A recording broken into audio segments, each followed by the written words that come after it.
Good morning, everyone. Happy to be here.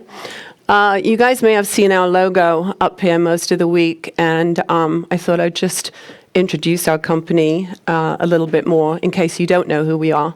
We're a mobile games company based here in Helsinki. We have offices in San Francisco, Tokyo, Seoul, and Shanghai.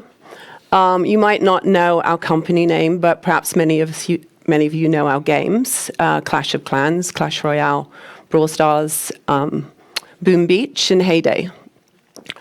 So one thing I was going to say was, we've been a long-term funder of HundrED, and been a little embarrassed that this is my first time coming to the summit, and I know it's going to be a sort of regular fixture on the calendar going forward. And it's been so amazing to hear about the innovations, to actually hear people talking about the way this community is helping spread the innovations, which I think is the more challenging piece to it. Also, it's been wonderful to experience the HundrED team and see how they are innovating constantly to help you innovate better. And what was really wonderful for us too was on Monday, we were able to host the young ambassadors at Supercell. And that was amazing in itself, and particularly enjoyed them posing very thoughtful and challenging questions to our CEO. One of those questions was, and it's a very typical question, is like, when are you guys going to bring out an educational game? The second most common question that we get from nonprofits is, whatever field it is, hey, we have a great idea for a game, could you build that for us?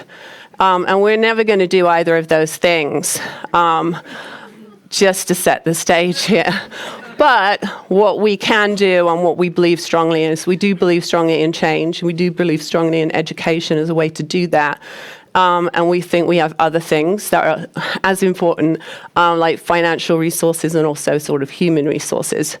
So I was going to talk very quickly about CSR, probably very basic, but ways companies think about setting up a CSR program. We might be a little bit different, so I'm then going to jump into the way we think about it at Supercell.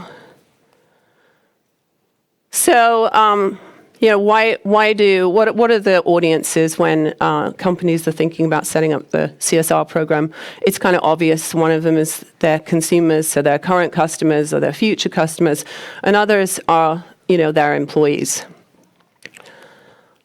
It's become, increasingly important, not just in the States, but everywhere, I think, in the world now. Consumers in particular are expecting companies to take a stand on societal, environmental issues. And if they do, they're willing to kind of put their money where their mouth is and actually purchase products, but also wanting to research and check the authenticity that goes along with that. The next study is actually something that was done in the Baltics around this issue, and so also a different environment where consumers, individuals, and corporates, they pay large taxes, and there's a general expectation that the government is going to take more care of societal issues. But I think even in these countries now, there's again that expectation, and there's also the reality where the government isn't necessarily taking on that role as much anymore. So from an employee standpoint, particularly sort of with the younger generation, there's that expectation and there's that desire that they're going to work for a company that wants to do good. So some will really consider that as an important part of joining a company. But I think most importantly as well, it's just a key tool in retention in keeping people at a company and making them even more fulfilled if we can provide meaningful experiences for them. And again, this is showing that perhaps it's not quite so evolved in the Baltics and perhaps other countries around the world as the States, but it's continuing to be a factor in people's decision-making and taking a new role. So moving then on to Supercell. So, why do we do this? We really think of ourselves as just extremely lucky. We've been incredibly lucky as a company to have the success that we have. And it's important for us to give back. We actually really don't talk about giving back. Probably this is the longest conversation outside of Supercell where we've really sort of shared that this is very important to us. So when we think about investments, we don't necessarily feel the need to align them with who we are as a company and kind of what we do, because it's something that it's private to us, and we feel like if we can make a difference and we see something interesting out there, that's the most important thing. So some of the criteria as we think about investments, and we do think about them with that lens, and we think about them as sort of long-term partnerships. So something very important for us at Supercell is a team structure. It's one of the keys to our success, that we're in very small teams with very few layers of management. And so finding great people and incredible teams to invest in is very important for us. So impact and scale. I'll just give you a little bit of an example there as one of the programs. It's really our biggest program by far that we've invested in. And Alameo is going to be talking about the sort of idea of scaling that. But I thought I'd just talk for a second about why we decided to invest in that program. So in a nutshell, Speed School is an accelerator program that's running in Ethiopia and Uganda that takes out-of-school children, so kids 9 to 13, who've mainly never been to school because of poverty, and it condenses grade 1s through 3 into a 10-month program where they sit an exam and then they get back into the government school system. And about 98% of these kids who've never been to school in 10 months get back into the school system with their peers. In Ethiopia, they're reading and writing in 3 languages. It's an amazing experience where you recognize that it's all about opportunity. So at the same time, the mothers of the Speed School attendees, they will form a savings group. They'll form some businesses. We'll inject some capital. So at the end of the 10 months, they actually have the money, and they've actually seen this incredible transformation of their children. And so they're prepared, ready, enthusiastic to invest in keeping their kids in school. So this program was already running in Ethiopia, so there was an opportunity for us to see it in action, and there was enough evidence for us to see that it actually was working. Lots of kids were getting back in school, and kids were keeping in school. So we decided to invest so we could spread it through Ethiopia, and then we decided to see whether we could take this out-of-school problem and bring this intervention to a different country. So we did a design project in Uganda, in northern Uganda, with a large out-of-school population, but a different set of circumstances coming out of civil war. And we decided that it could. So as of now, we now have a very robust program running in Uganda. And Alameo is going to talk more about scaling, but scaling for us now is how do we transition out of this and hand it over to the governments of both countries, which is now a real reality for us. So it's just a little sense. So for us, we wanted to see some traction, but we also have kind of, big, bold ideas of where we want to go with some of these programs. So is it related to Supercell? As I said, that's not like our sort of primary lens, but there are some areas where we feel like we have a responsibility and we care. So we've invested in a number of nonprofits in sort of the cyberbullying space, and the digital well-being spotlight that we did with HundrED, was part that we wanted to make sure that we're aware of who's innovating in this space and want to make sure that we can perhaps partner with some of these innovators. So talking about innovation. So innovation is important, and with that, we're willing to take risks.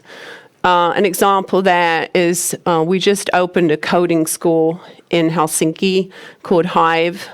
It's a very different model. There's no teachers, there's no workbooks, there's no classes. It's peer-based learning, it's project-based learning, it's free. And you don't need any coding experience to get into this school, so it's really trying to sort of democratize coding.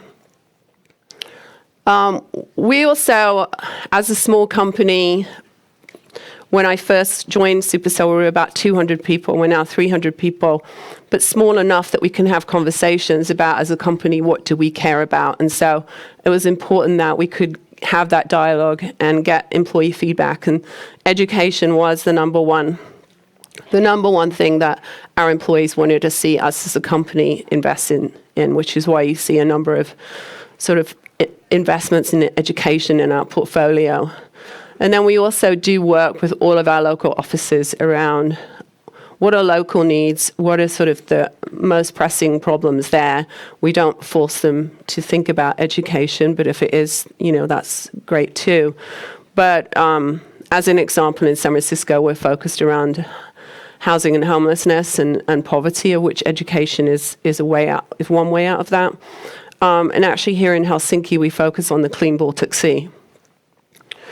And then the final thing I was just going to say was around employee engagement. We're certainly not making choices based on the opportunity for our employees to interact, but it really is an added bonus if we can do that, both, I think, from the benefit of the partner that we're working with as well as the employee themselves.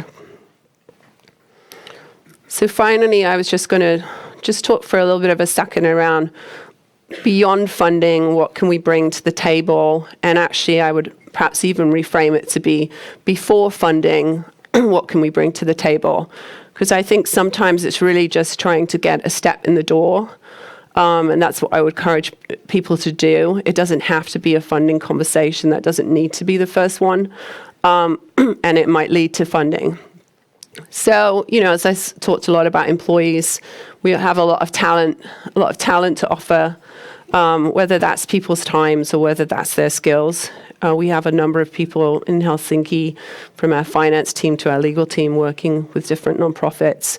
And also these individuals at companies have their own Rolodexes and potentially could be important donors or no important donors, and also become board members or advisory board members.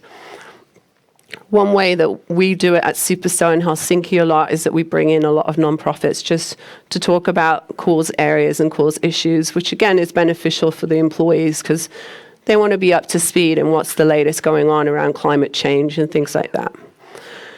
I wanted to just talk a little bit about emotional connection that I've seemed to be very powerful.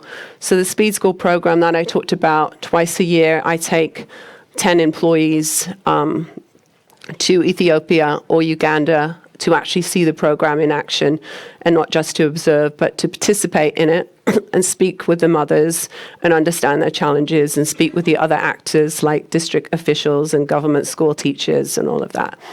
And what comes from that is just some really powerful advocates for me for this program within our company. And also, an added benefit for them is that apart from being somewhat life-changing generally, it also gives them a chance to reflect on their own giving and where they want to go with that. And also, it's a very unique bonding experience for people from all of our different offices to be together in such a meaningful way. So, connections, introductions, that's a bit obvious. But I think sometimes we have those connections to get nonprofits into places that they wouldn't be able to get by themselves. And we're really happy to do that. And then again, also sounds a bit obvious, but it's an easy ask and it can be quite powerful. So it was great to be able to host HundrED at our offices for 2 days this week. We have people coming in to have their board meetings and, a creative space for a real good brainstorming session. So those are easy asks that we encourage people to do. And again, as I said, I think that the fundraising and working with corporates, at the end of the day, is grounded in relationships, and that really is the important thing. So any ways that you can start to build that relationship will be beneficial for a long-term partnership. Thank you.